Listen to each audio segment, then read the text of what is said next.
what we do is, for us, we're roughly a 7-year, and if we put oats in a field 1 year, it won't be oats again for 7 years.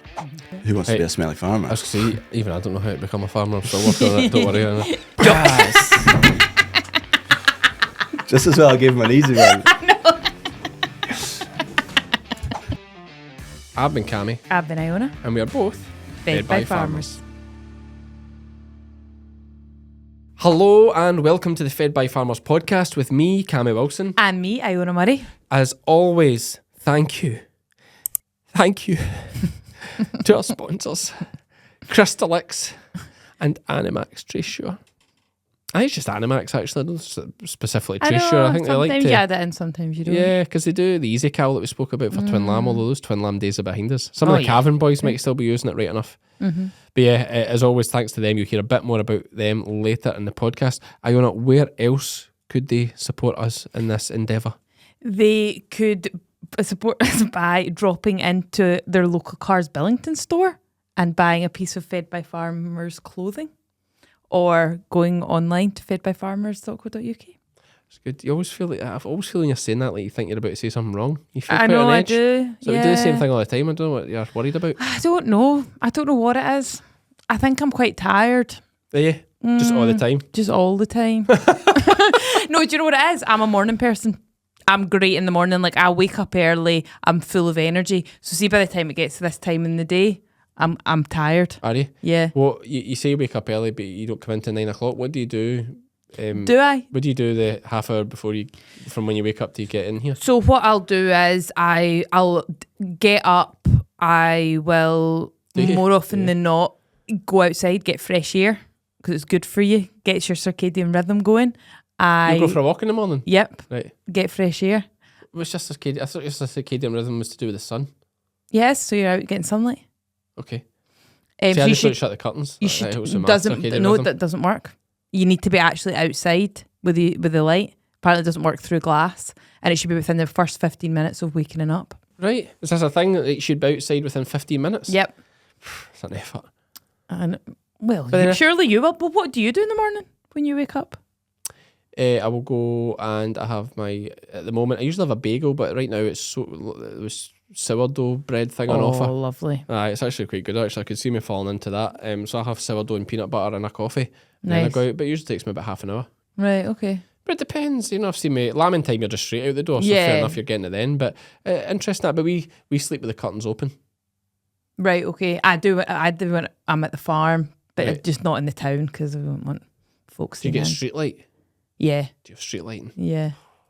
But it's light after I'm asleep anyway.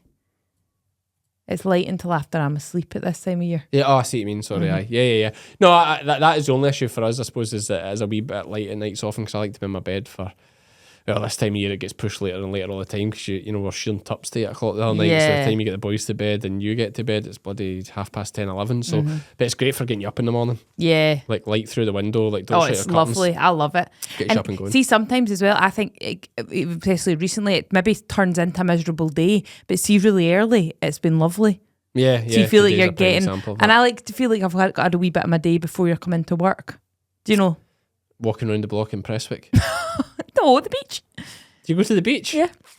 God, what a life. No, I would say I see the sea every day. Right? Yeah. Yeah.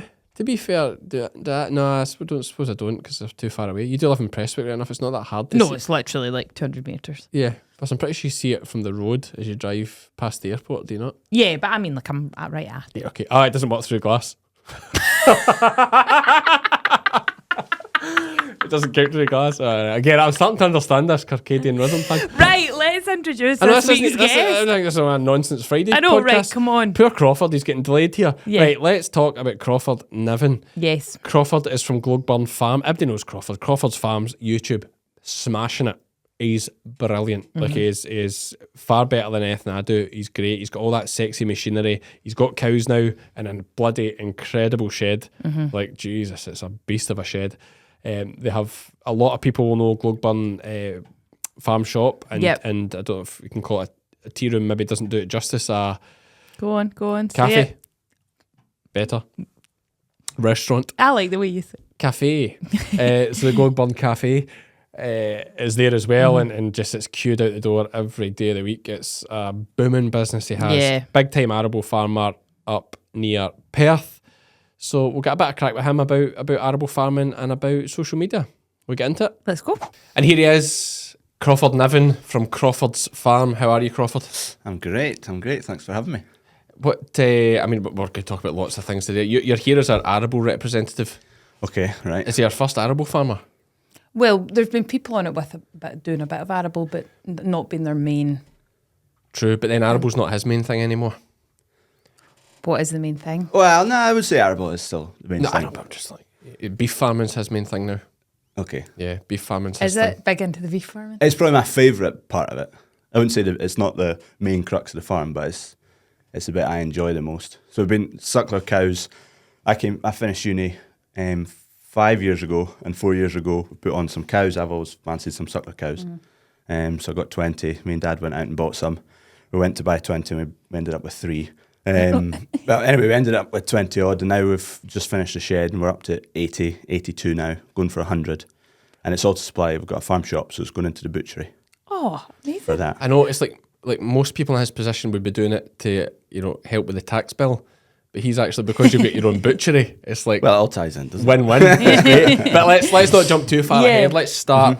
A lot of people, of course, will know you from your YouTube, and we'll have done a big intro before this. That we're at this part of the podcast, and a lot of people will know you from the YouTube channel that you're growing, and it is a fantastic channel. I did say when I gave you a message when you asked about this, I said you must be scraping the barrel for guests.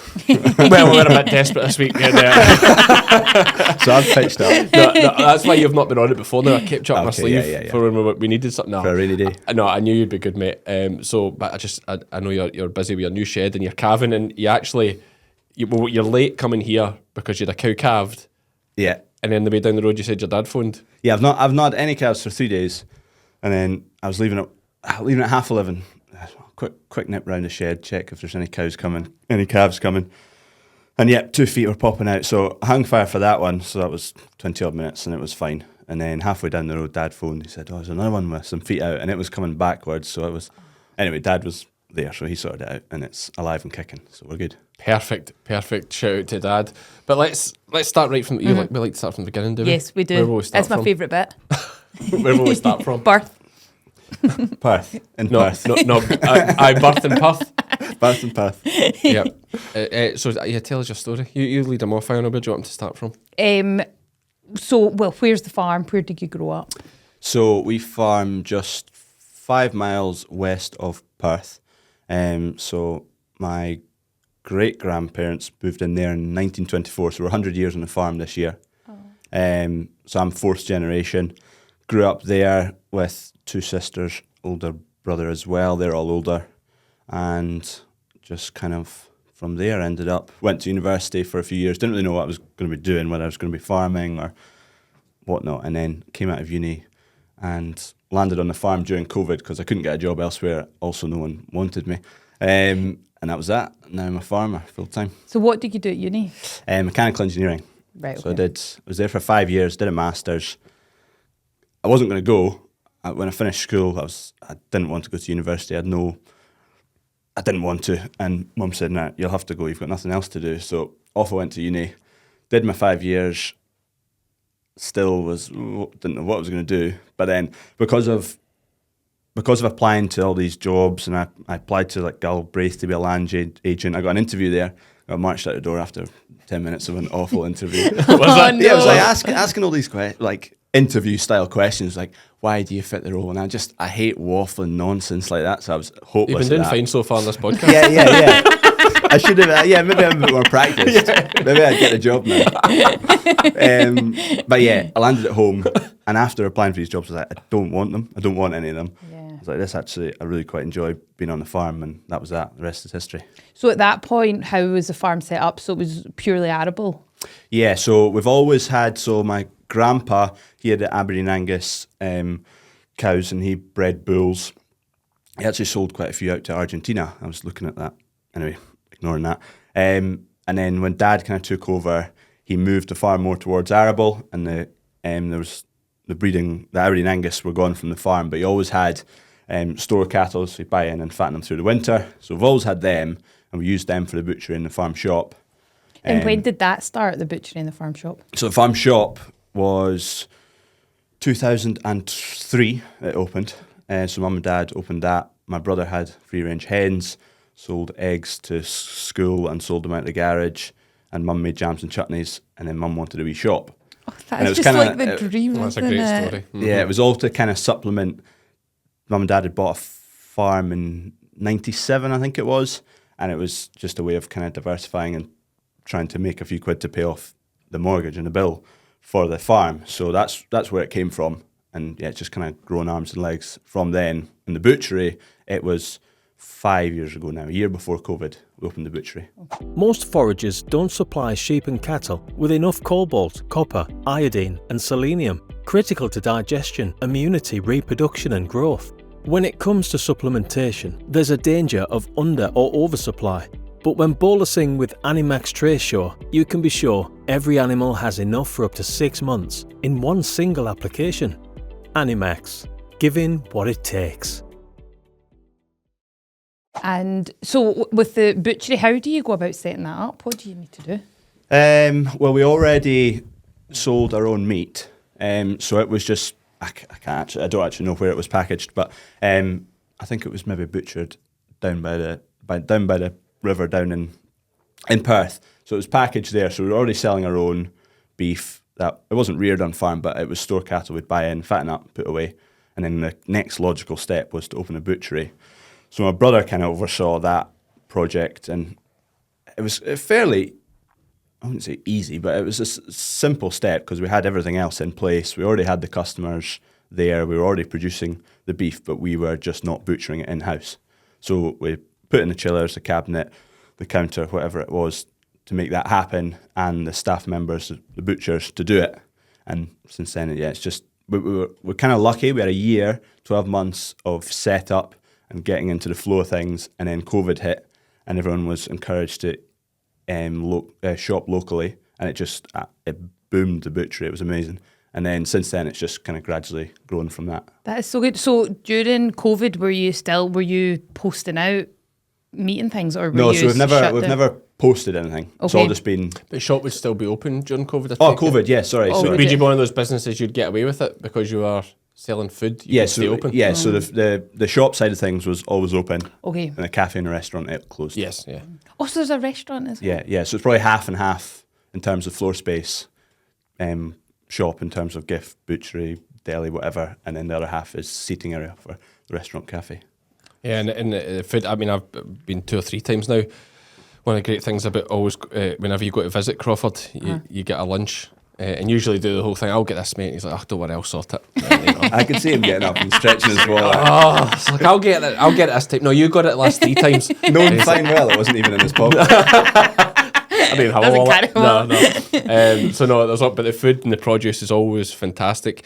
And if anyone missed the name, Gloagburn Farm Shop is what you're looking for. Just off the A9, it's well signposted. As you said, just outside Perth.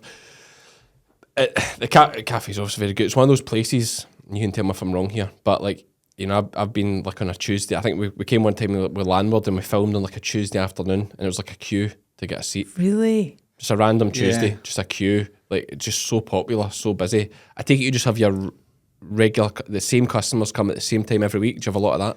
We have a lot of that, yeah, that is kind of very constant. But you do have all sorts. But you get regulars that don't come every week, but they come once a year when they go and see their family up in Aberdeen, but they live in Yeah. London and they come passing. And then, yeah, we have a lot of regular customers. It works well. I mean, we focus on just doing what we do very well. That is almost 100% of the focus. Is just creating a really nice product, and everything Yeah. else drives itself. We've never really spent money on advertising or gone down that route. It's just do what we do well, and the rest will work. Yeah. Yeah. It seems to. But build it and they will come type thing. Yeah. Yeah. And now you have such a footfall that you can virtually do anything. Yeah, there's a big list of things we could do and could do next, and if we do them well, pretty confident they'll work. Yeah. Yeah. Because the customer base is there. Big factor is the fact that you're near a very affluent area. Would that be fair to say? Yeah, Perthshire is a pretty affluent area, and there's quite a lot of people, and it's quite central to the whole of it's central Scotland. It's half an hour from Dundee. It's 50 minutes from Edinburgh. It's an hour from Glasgow. It's quite central to. Very. Yeah. It used to and I think Perth as a city is kind of struggling. It's not the nicest city to be in. I think that's because there's no university or no big university. Like you see, Stirling, Edinburgh, Glasgow, Dundee, Aberdeen, but it's not got that like university which pumps money in for accommodation and Perth doesn't food and have nights out, and Perth doesn't have that. So I think the money probably in central Perth isn't great, but Perthshire as a whole is quite good. Yeah. And you're obviously not utilising your uni degree with what you're doing now. No, 5 years down the But pan. I was going to say, well, how do you feel about that? Like, are you happy that you went to uni and had? Yeah, I mean, the actual university aspect of it, mechanical engineering, to be quite honest, is just 5 years of maths. It's not that practical. I do like maths. Do you? Yeah, I like maths. It's don't, not- Don't ask me. Ask him a sum. Ask him a sum. Ask me a sum. 112 times 2. Come on, Crawford. 224. Yes. Just as well I gave him an easy one. I was ready to show my working. Hand him out the good. degree. Right, move on. Maths completed it, mate. Yeah. So it's. I thought it was more practical when I signed up for it because I wasn't going to go, and Mum said you'll have to go. So I was kind of looking, what am I going to go? And mechanical engineering, it's got mechanic in it, and I like practical things. I like being in the workshop. That'll do. Sign up for that. Was your mum worried that her friends might, say, "Oh, what's Crawford up to now?" And she's like, "Oh, he's Just dossing about. he's just stoating about the farm." Like, he's not got uni. It's like, no, he doesn't want to go to uni. Like, oh. I think it's more of just like figuring out what you don't want to do as well. Yeah. Yeah. I think it's one of those great, I never went to uni or anything like that, but I think it is one of those great life experiences. Yeah, it's not because of the university. It's like just all the good times and all the mates I've made through it all is more. That's what I take away from it. Yeah. And I take it you would come out without a student debt? No, I do. I had a loan. I took a student loan for 3 of the 5 years. Oh, did you? Uh-huh. So are you still paying that off? Yeah, it's like 50 quid a month or something. Yeah. Have you got a student debt, Iona? Oh yeah, I'll be paying it forever. Will you? How much is it? Do you know it's interesting? If my login had worked, I would actually know that information because I got a letter through from them, but my login didn't work because I've got a new job. They need to update Where's my your new job? details. Have we not? Have I not? You better not have a new job. It's probably like you'll be surprised. It's probably gone up. Oh, don't say that. Is it? Oh, Yeah. I thought there was no interest in a student loan. No, there is. There definitely is. A friend of mine logged into his the other day and he sent a screenshot and he's like, it's gone up by X amount over the last few years. And he's got a normal job, gets paid decent, and he's paying it off at X a month, whatever he's paying. But yeah, his has still gone up through interest. But like after a certain amount of years, it just lapses. And if you don't actually get to a wage that you'd be paying off more than the interest is, I can't remember what the time period is, but it lapses. Gone. Just gets written off. That's What the student loan does? Yep. That's just a rule for all Scottish debt. Yeah. Not all Scottish debt. It is, isn't it? Student loans anyway. I don't know about So the how rest many, of how debt. many years do you need to avoid your student loan before you get it written off? Oh, I think it's like once you're 40 or 50. Is it? That seems like a real cop out. Because that's when you start getting into making big money. Yeah. When you're hitting 40, you'll bet you're kind of peak. earning peak, I would say. Yeah, I think like the amount of student debt that gets written off is astronomical. No wonder the government's crippled. I know. It's absolute madness. Mate, you got loads of people like me with a degree that doesn't use it, so it's fine. That's what I mean. But that is a big thing. And I know you didn't want to go uni, and I'm fairly certain you'll agree with me on this topic, although you can speak up if you don't, is that there's such a incorrect narrative for years of like study at school, go to uni.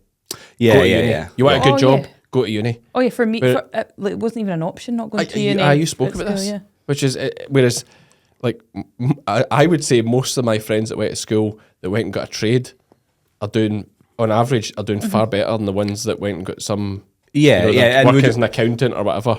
but would you say though? Yeah, but do you think there's then a ceiling to where those guys can get to? Not all of them. There'll be some guys who have their own business and whatnot. Well, But they've all got their own on business. average, Like just about every tradesman now, all you need is a van yeah, and a labourer.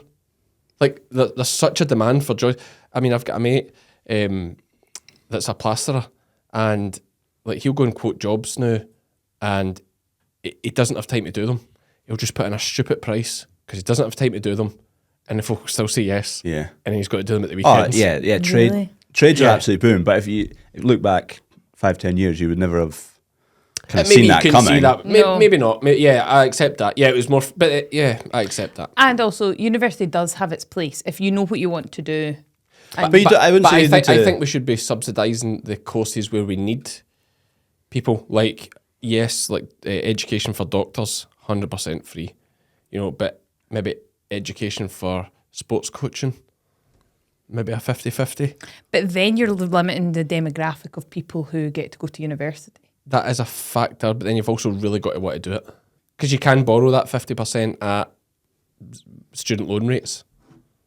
You know, it's not that you need to pay it up front. You'd still offer them a nice, tidy package.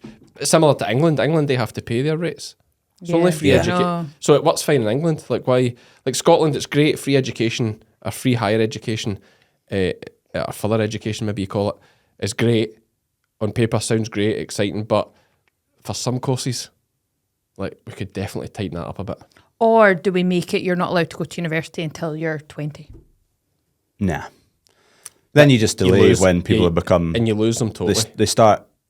they go into the workforce when they're 24, 25 rather than maybe 22, 23. But is that always a negative? But I think, see, Yeah. when you're used to writing and studying and doing tests, exams, like, to take 2 years out and then go back to that life, oh. But okay, well then does it come back to what we've mentioned before about pushing everything back? Oh, I agree with that. Lizzie's big on that too. Starting school, I think it's Norway and that we spoke about, is it's 7 you have to be before Right. you go to school there. And there's all these studies to And show do kids. they finish later as well? Or do they just do less years at school? I Finish don't know what later. the finish do, but Oh, jeez. Shocker. that's one of my best. I liked it. That was one of my best. I liked it. That was a good one. I agree with that. Cut that one as a short, Ashley. Oh, you missed it. It's fine. I know. Good. No, you're doing right. You hear it. You'll know it when you hear it. Yeah. So yeah, they must finish a bit later, I think, as well. Yeah, I would agree with that. Push it all back. Push everything. I just think it like even when you're picking subjects at what age 14, you've got to be thinking about what you want to do, the impact it has. It's so young. Yeah. Oh, do you though? Yeah. I was just raging that I had to choose German or French. Why can't I just have neither? Well, that would have been ideal, yeah. Do you know what I mean? Some of the things they make you do, it's like, Yeah, I wasn't a language person. no, like, it's madness. Whereas I would swap one of them out and put in accounting. Yeah, I was listening to a podcast on the way down here and they were talking about why don't they teach us kind of basic skills at school that aren't like how to have a difficult conversation and things like that rather than trigonometry or stuff like that. Yeah, there's Yeah. something More day-to-day, like, Yeah. that will help you out And in I love life. I love maths because I think there's a lot of lessons in math other than just math, like problem solving. I also like the fact that you're either like X is either 10 or you're wrong. You know, whereas Yeah, it's English fact. fact. I love that about maths. Whereas English is like Subjective. what do you think he means here? It's like, Wishy-washy. it's like I don't think he meant anything. I think he just thought it was a good storyline. Yeah. Like, I don't think writers sit and think about it half as much as English teachers do when they write their stuff. No. Yeah, I would agree. I But can imagine you'd like English I did because like you're quite English. deep. Yeah, but like Do you think I'm quite deep? Yeah, you're quite. You'd think about things and that, whereas I don't. I just hash on. You do. You are a hash. It's either yes or no, right? Let's go. Yeah. It's like Yeah. maths. Maths, I would like. And double maths was my favorite. Double higher maths was my favorite classes at school, and it was great. Like bell went. It's like you can take 5 minutes if you want. I'm like, keep going. And you know what it was like when you're doing your algebra and all that, when it's like 3 pages to get to your x's whatever. But absolutely loved it. And you get to the end and it's like that. It's like a puzzle. Yeah, it is. It's like you've done lines and lines and lines of. God, I And can't it's even right remember or what wrong. costs and tan. I can't even remember what these things are now. But at the time I knew, and you flick to the back of the book to check, and it's like boom, Nailed it. nailed it. Next one. Yeah. It's not this sitting. It's not thinking- subjective. Yeah, I'm not sitting there thinking. You know, what did Arthur Miller mean when he wrote The Crucible? You know, it's like I don't really care. Yeah. He was probably just... Well, I mean, for God's sake, we did The Truman Show in English.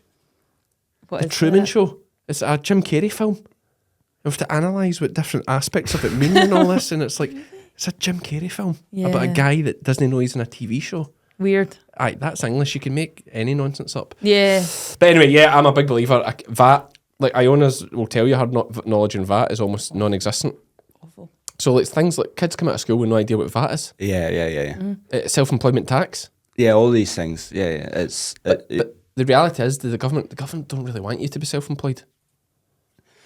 Because the only people that actually pay no, they probably tax, don't want you that educated on what happens with the money, so that you don't realise how much money is going their direction. Yeah, but yeah, true. If you look too much, So more, into it, yeah. If you okay. look too much into it and actually know loads about it, you'll be way more efficient and self-sufficient, and less will go to the taxman. But they don't. Yeah. That's not ideal for them. Scary, isn't it? How they mould you. Oh, yeah, but I think I think there is a change. I think folk are seeing that working with your hands. And I think in farming we're seeing a change. We've spoken about this. I think more young people, and partly, like, I think social media has a big impact.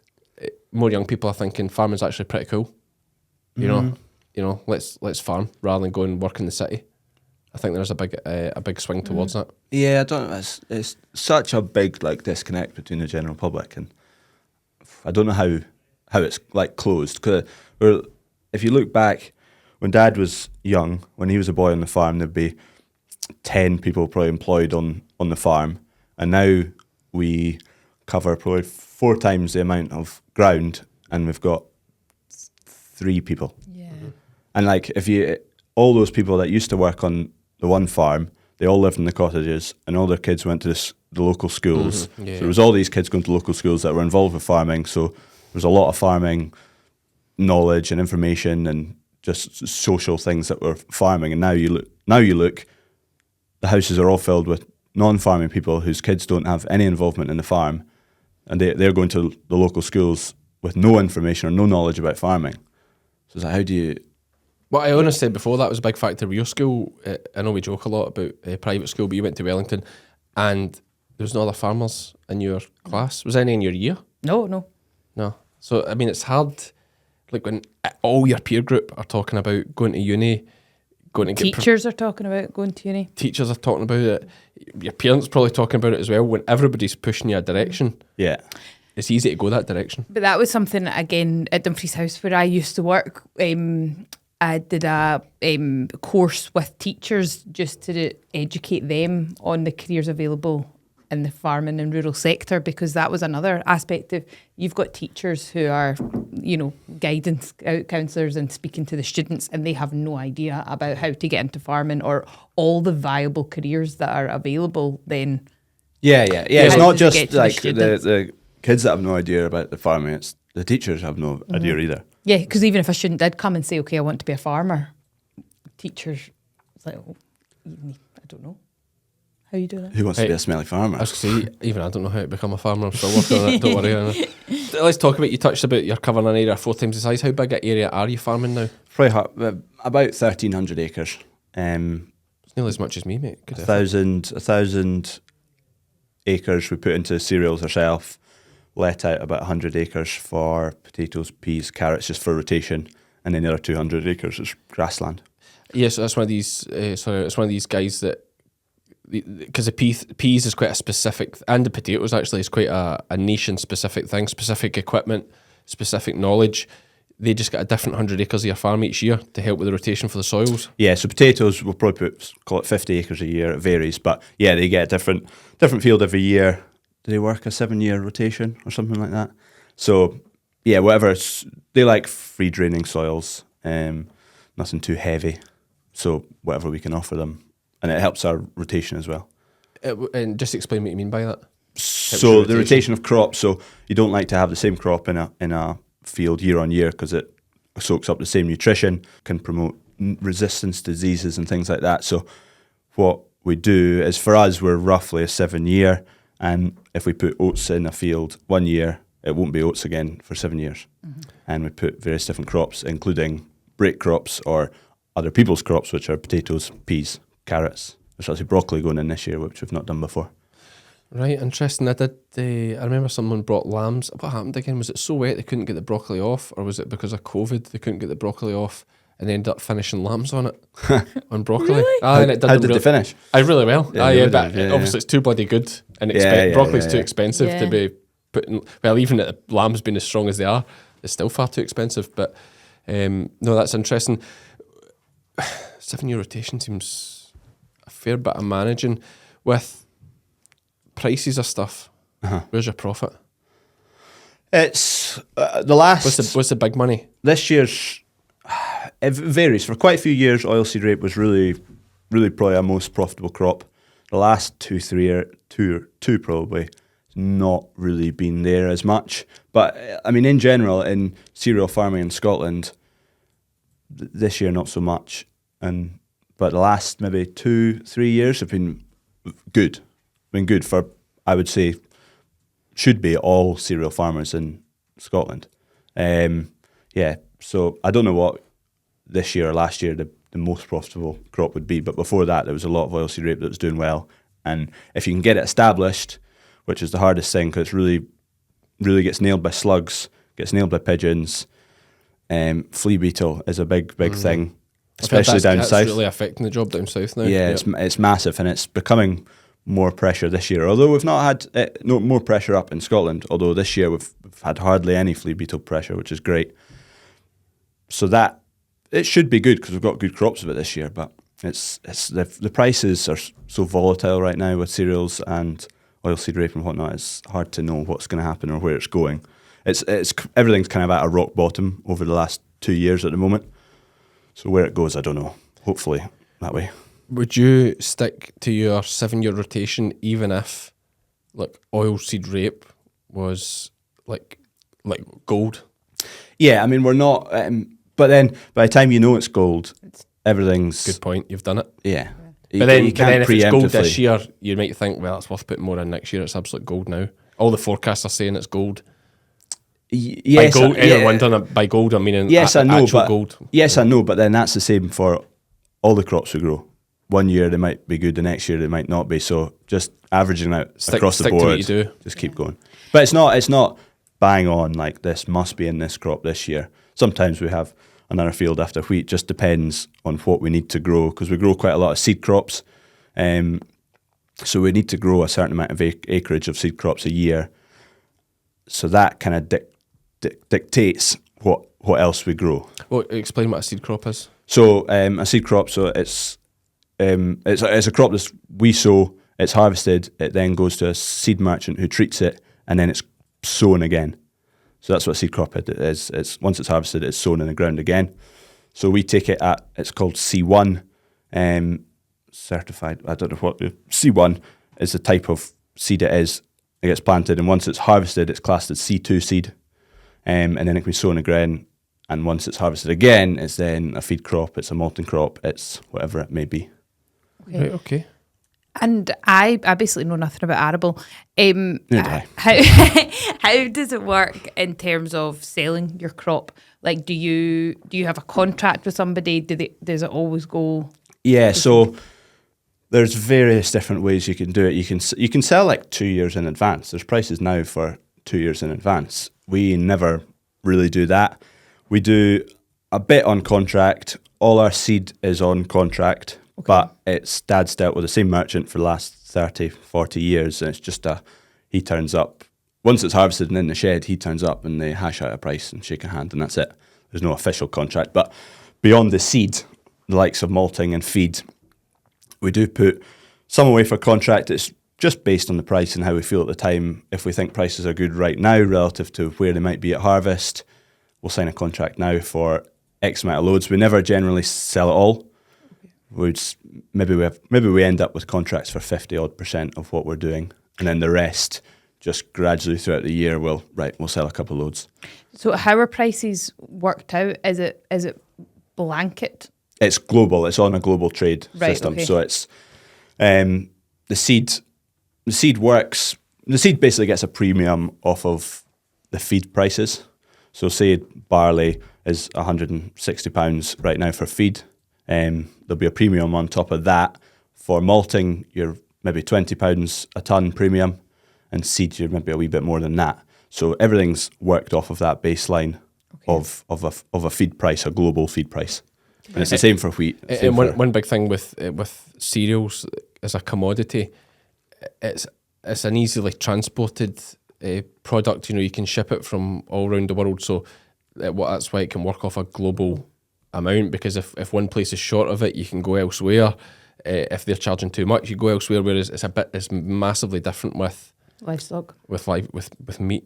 Yeah, and the likes of and dairy. Yeah, if dairy had a really bad year for some reason, or something went terribly wrong in the UK, prices would go boom. But the UK in cereal terms has very little impact in terms of volume or what production we have. It has almost no impact in global trade prices because our land mass is so tiny. Yeah, so we're a drop in the ocean for what's getting produced worldwide. So if we have an awful winter like we have had and yields are going to be back, that has no bearing on price. Yeah. Okay. Yeah. You're almost touching on something, mate, that would upset some people. Is see what you're saying there about arable is at times how I feel about some of the crazy things we do to impact global warming. Mm-hmm. You know what I mean? Like I absolutely believe we should all be doing our bit, but hobbling yourself to try and change the world on a tiny landmass like what Scotland has is madness. Yeah, relative to everything else. Relative, like there was a thing on. I don't know if you've seen Delhi recently. I'm not talking about the lovely Delhi at Gloagburn Farm. I'm talking about the actual city of Delhi, and it's just smog. Like it's the most polluted, the most polluted city in the world, and it's unbelievable. You cannot see your hand in front of your face. It's that bad, and we are like tearing up farmland. We're tearing up a product that sequesters carbon. It's crazy to put in another one. That really, the loss of production of good farmland is insane. It's a finite resource. To me, it's corrupt. To me, it's corrupt. It's like there's foreign investment or foreign money involved in it in some way. Because it's absolute bloody madness. On the hills where there's nothing produced, the right kind of tree, I'm behind it. But yeah, and we talk about it a lot in here, but because we're passionate about it. It is a real big issue to farmers. That's why we talk about it a lot, and because it gets. But I thought what exactly you said there about the fact that us having a terrible harvest has no impact in the wheat or cereal prices around the world. It is similar to the kind of thing I often say about the extremes we go to. Yeah, and it's not just like countrywide or landmass wide. It's like company and business wide. It's like you're comparing BP and Shell and these to small farms, and it's like. Come on. Yeah, what they do compared to what we do. Absolutely. But anyway, that's we try and keep it nice and positive here. It is mental. It is. So but wheat, have you made a mistake this year? Have you held on to your wheat too long? Yeah, without a doubt. But you never get it all spot on, and no one does, even though they tell you they do. Yeah, that'll be a big thing. I sold mine. Yeah, I sold all mine at the top. Yeah, no one's ever. Well, the odd person does it once in a blue moon. Yeah, you sell everything at the top. Luck. Yeah. But yeah, we've got a pile of wheat in the shed basically that used to be worth quite a lot of money and is now worth half of that. No. So what causes that? We just didn't sell it at the time. No, but I mean, what causes such a drop in price? Well, cereal prices and whatnot all went wild with the war. Ukraine war, and they held for quite a while. And just over the last, 10 months, they've just. As part of that, obviously, Ukraine's getting the wheat out of Ukraine now. Is that a factor? Yeah, it's because they're obviously big enough to impact global trade. Ukraine's landmass is and their wheat production is so big. Yeah, I mean, even at I don't know. It's so hard to know, and no one.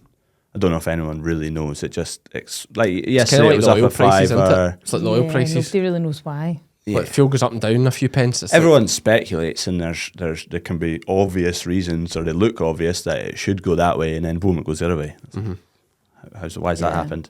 Yeah, but hopefully, the last few days wheat's turned a wee corner and it's come up. I don't know, a tenner or something, but relatively, it's not enough. But hopefully that's. But where is the cost of production on wheat? Where do you need to be to match cost of production for your farm? I mean, I can't say we know specifics, but I mean at 100, I think you're 191 this morning for a ton of wheat right now, 191 pounds. If it was 200 pounds, it's not much fun. If it's 250 pounds, you're okay. Right, we're making some money at that. Okay. So do you think at 190 it's a loss? Probably break even, roughly. Right, okay. That's quite an expensive product to make then. Interesting, this might be the first time in history. That's also including when the fact you've stored it there's prices in there that our fertilizer prices when they were skyrocketed. Yeah, that's to be factored in because the wheat went through the roof, but so did the fertilizer. Yeah, if you put your input prices in now for the wheat coming this year, you'd probably be making money on 191. I see what you mean. Just about. Okay. Yeah, it's going to be cheaper to produce, Yeah, but which is good for global food prices as well, because it can come back a little Should bit. And an interesting thing, this is probably the first time in history that a fat lamb is worth the same as a ton of wheat. Yeah. Oh, lamb Yeah. prices are going wild. Are they still going? They're pretty steady. I say steady. Yeah, they're probably at the peak and sit, but they're still sitting there. You know, we're past Ramadan now. But it's Easter, coming into Easter now, so We've got Easter next weekend. that'll hold the prices. Yeah, that'll certainly hold them. Although it's aye, you coming in? Or is he coming in? Aye, we can have 2 minutes. We'll have 2 minutes for this man. Hi, jockey. Start of the show. Yay! What are we doing? We're doing a podcast. Doing a podcast. You scan sheep. This is Crawford. Hello. Can you say Crawford? Is this one Jock? This is Jock. Jock and Angus. Can you say hi, Crawford? Do you watch Crawford's Farm? You get to see cattle in there. Just like his dad licking the I microphone. know, that's why mine's all nice and clean. Do you say hi, Crawford? You all shy? No, he's just woke up, has he? It's Bye. so cute. I know, it's so cute. Reduce the risk of fly strike and livestock irritation at grass with Crystalyx garlics. Flies and midges are a constant pest to livestock throughout the summer and are responsible for diseases such as summer mastitis, pink eye, blue tongue and Schmallenberg. No repellent is 100% effective in the fight against airborne biting insects. However, Crystalyx garlics can play an important part in reducing the number of flies that land on livestock. Containing concentrated garlic extract, 5 times more potent than pure dried garlic, Crystalyx garlics offers a natural defense to biting insects, with the high sulfur compounds in garlic acting as a natural insect repellent.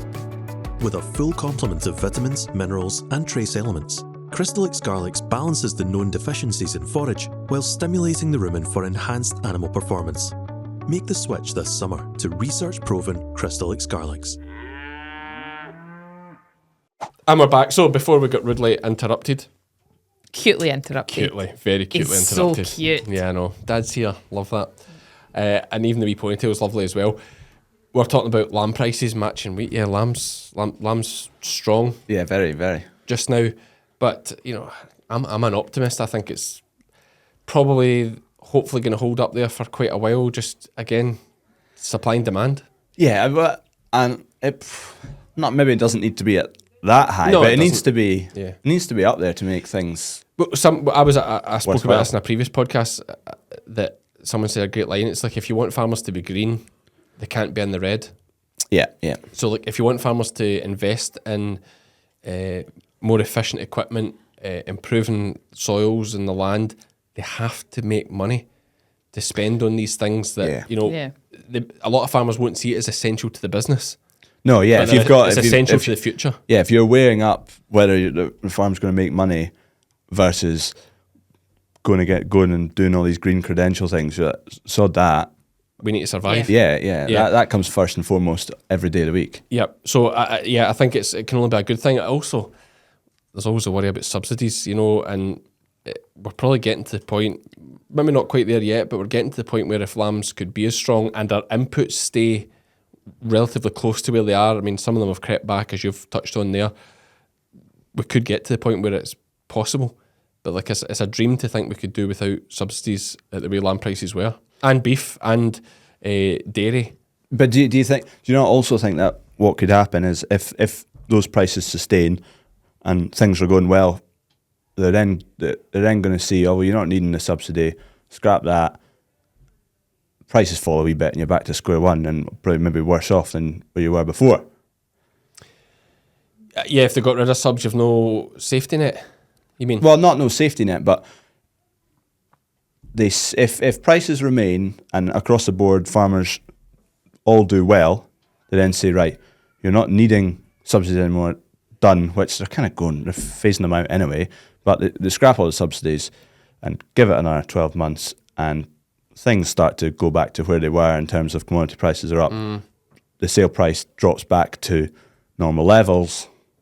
You're back to square one, but without the subsidies now. Because subsidies are getting phased out. It's an interesting. Irrespective. That is a good way to put it, mate. It's a really good way to look at it. If it stays as strong as it is, they start saying, actually, you guys don't need this. I mean, it'd be great to do. But they're doing it already. Like the money they've siphoned away from certainly in Scotland here, the money the SNP siphoned away for other projects that is ring fenced in that it's been promised it will come back.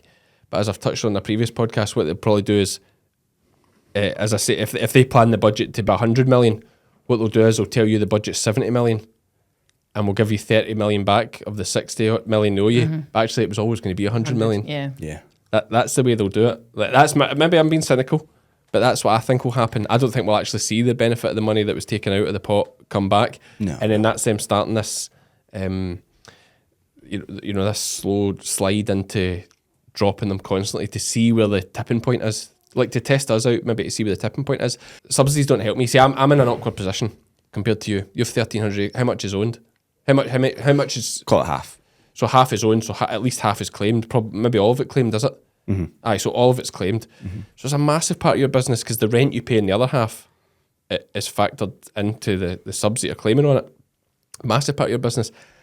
I claim subsidy in a tiny part of the ground we rent. Yeah. And actually, if they did away with subs, like, I'm in this awkward position. Would it help me? Yeah, right, okay. Would it benefit? Would it open up more farmland to me? Would it reduce the price of farms? First of all, I think it would have to. If farms all of a sudden don't have the subsidy, would that drop the price of the farm? Yeah, but it's held up a lot by external factors that isn't farming necessarily, whether it's solar or regenerative. Price of land. Yeah. No, I agree with that. It's not going to affect it massively, but, every little helps. Yeah. Does it mean that more farmers actually say, well, I'm just going to sell up because it's now not viable, which I think that would be a problem for a lot. I think you would see that, yeah. Well, it's already happening. I mean, there's a lot of beef herds over the last 12 months that have been sold up and dispersed and they're gone. And this is where we now see the death of the family farm, the small family farm, which is tragically sad. We're fortunate in Ayrshire. You maybe already see it a bit in Perth, a lot of big farms up with you. But like Ayrshire, we have a lot of small family farms still. And I think that's mainly because but dairy's quite a good industry to be in. Over in the long haul, it's had its terrible moments. But I think because you can do well off a smaller area with a good productive dairy cow, that's why we still have a lot of small farms. Whereas growing wheat, you need acres. Yeah. Yeah, all those games that the potatoes, the arable, the whatever it is, it's becoming less and less viable on small farms. Yep. And it's like it's unsustaining to the next generation. Each generation, it just the amount of like ground you need to cover it just gets bigger and bigger and bigger. Yeah, to keep it working. Yeah, I'd love to like actually look at the numbers of when Dad was a boy, of the farm accounts versus now when we're covering 4 times the ground. I don't think they would look much different.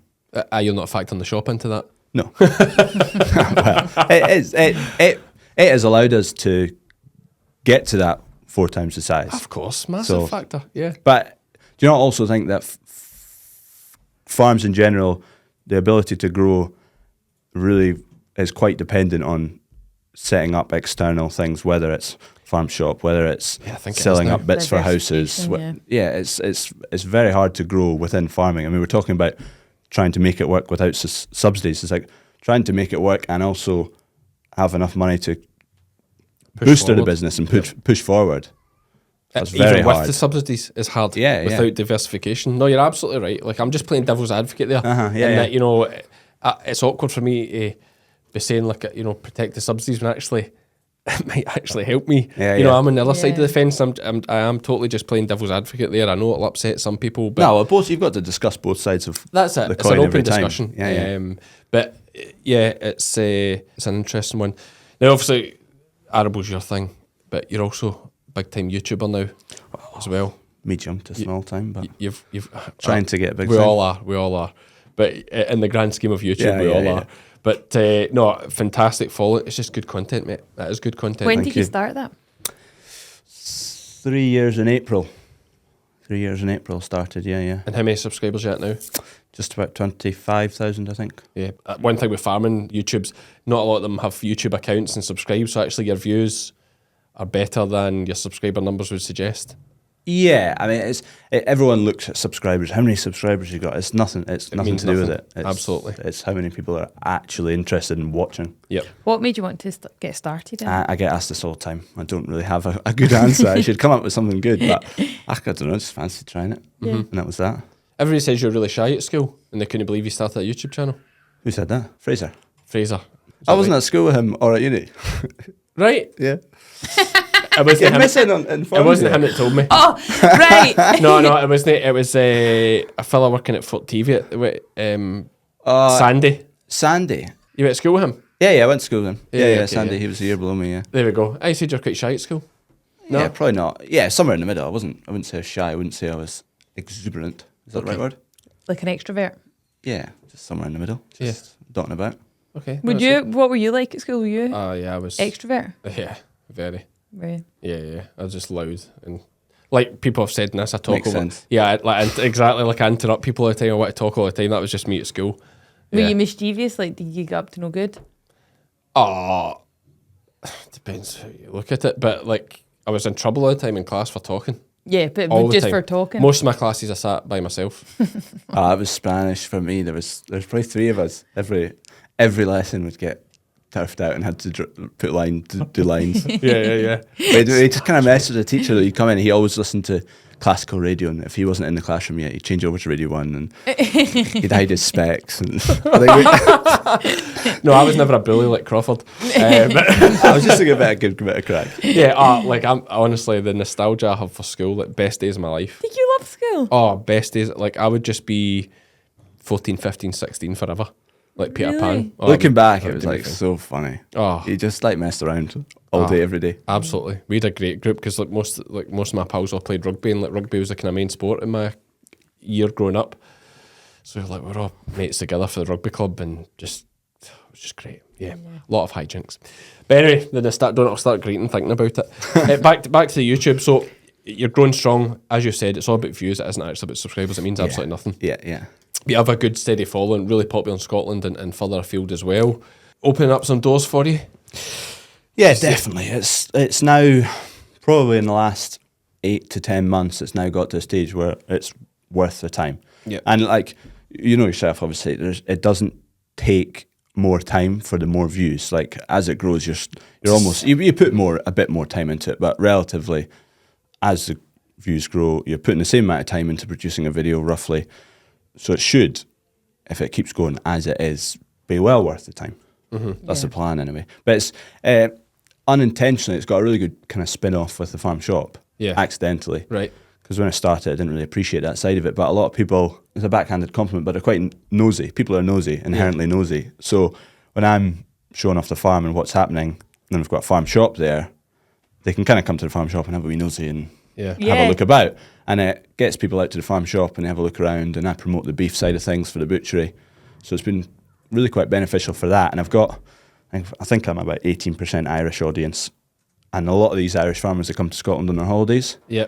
And for us, where we're located just 3 miles from Broxend roundabout, if you're going north of Perth, you're basically guaranteed to go pass through there. So perfect. So if you're going north of Perth, you're going to be within 3 miles of us. So it's like basically anyone going to the stopping. Highlands passes Gloagburn. Yeah, if you're going to More or less Dundee, from Aberdeen, Inverness, North Coast 500, all of that, you pass us within 3 miles. So it's been good for that. Yeah. Aye. No, as you say, it's like good, and we're opening a shop here. Look for the announcement on social media. Do not assume that the shop is open, but that is the plan. And hopefully It will be open. It'll be open. I'm hoping there'll be a bit of that as well. That people Everyone come the day after this. It's why This is the announcement. No. The shop is Ashley, Unit cut 3, this. Unit 3, Magby Hill Park, Stop. Sturton. We'll first see you person there gets to cut the ribbon. That's it. We'll get some next things out when we set up our butchery and all that for the lamb. It's all coming. I think it's all coming. We're inspired by you, Crawford. Now, one thing we like to do in this podcast, we like to talk numbers. Okay. How much did you make from YouTube last month? Last month, Or what is your 28 days sitting at just now? 1,800. Is that okay? That's interesting. I thought it'd be higher than that. No, that's where it is. But I'm 2,800. Right. Like, because it's only fair to ask you. I Yeah, tell yeah, them, like, I'm quite open about it. I don't mind talking about it. So yeah, I'm 2,800. So that's interesting. I thought you'd be higher because your views aren't that far away from mine, No. and you're more consistent than me. What views would you get in the last 28 days then? Ashley, Top left number there. 740 odd. 746.6 thousand. Yeah, so I'd be 450, 500,000. okay, right, okay, that's interesting. So I'm looking at your graph right now. So you've got like quite a baseline even when you don't put videos out. Right, okay. Oh, can you see the spikes when I put a video? Yeah, out? yeah. I can't see the screen from here, but So what's that baseline? We never go below 15,000. Yeah, so you're Is that- always every day you get 15,000 views across your channel. So Right. mine's probably every day I probably only get 5,000, for example. I don't know the number, but you've got that baseline above me. Yeah, okay, that's interesting. I'm terrible. Like I never look at analytics. I look at the amount I'm getting that month because it's very important to me for survival to know what's coming. But yeah, okay, that's interesting. So that basically says that there's more. You've got more of a back catalogue of people watching back catalogue stuff than I do. Right, okay, and that's maybe just because I've only been on YouTube 5 years I've been on total. Right. 5 years. But yeah, that's interesting though, mate. But it's still a good bloody. It's a wage. Yeah. I mean, and that's that'd be February, so it's quite a low-paying month. What is? Yeah, that's another thing, folk. For anyone, December the high? November. November. Is November the highest paying month? Yeah, I'd say probably up until like the first week of December. Those 28 days prior to the second week in December are probably best paying. Yeah, and like my channel dives right off sort of December, January, February. It doesn't do it because scanning time is so boring. Like, I know a lot of folk would love to follow my journey around scanning, but it's so hard because I just sit in a wee box. Yeah. Do you know what I mean? I took a few weeks off in January this year. Just sod it. I mean, Someone messaged me asking if everything, mate. It's all right. Yeah. Someone actually messaged me asking if everything was all right with Crawford because they know. Because I take it you were getting loads of messages, were you? Yeah, just like, when's the next video? You all right? What's happening? Like, Yeah. Some people were thinking something bad had happened because I'd been on holiday and like, if you had an accident, it's like Same. you have to that's like. what they said to me. That's what they messaged me. Something, but is Crawford all right? It's like he was away and now he's not putting videos up. Is like something happened to him. that we Where don't did know. you go on holiday? I was in the Alps of skiing. Oh, Love it. nice. my I've always favourite. wanted to go skiing. I'm an Arable man at heart, you know. I'll take the winter off. Arable Yeah. farmer, of course he goes skiing. Come on now. You ever been skiing? It's like one of those TikToks where like, I'm an arable farmer. Of course. I'm away skiing. You need to make that. I'm sure there's loads of cliches for the arable guys. Do you watch Harry's Farm? No, I don't. But mate, I think you'd love appreciate Harry's what Farm. he puts out. Yeah, I I feel really like like you're it. really into Harry's Farm at the It's my- moment. it's my favourite channel. Can I? Sorry, just because I was about to say there is it your Roman Empire, like you think about it all the time. Have you seen all that stuff with the Roman Empire? I know Yeah. it was like old. Is that true? There's probably some truth in it. Have you seen this thing Yeah, about I don't think about it Ever? ever. there's a, See, I'm glad to hear that. Do never. you? Never. No, I think it's more of an English thing, the Roman Empire thing. Okay. I don't think about much ever. See, I like Genghis Khan. Yeah, well, we know that. I don't like Genghis Khan. I think he's a horrible, horrible person. I think the story's just unbelievable. You're big into all that stuff. Like, I just- even like I should probably know more about it myself. But when Sandy Brock was up at the farm, you're explaining all the William Wallace stuff, and I'm hopeless with all that stuff. I know nothing.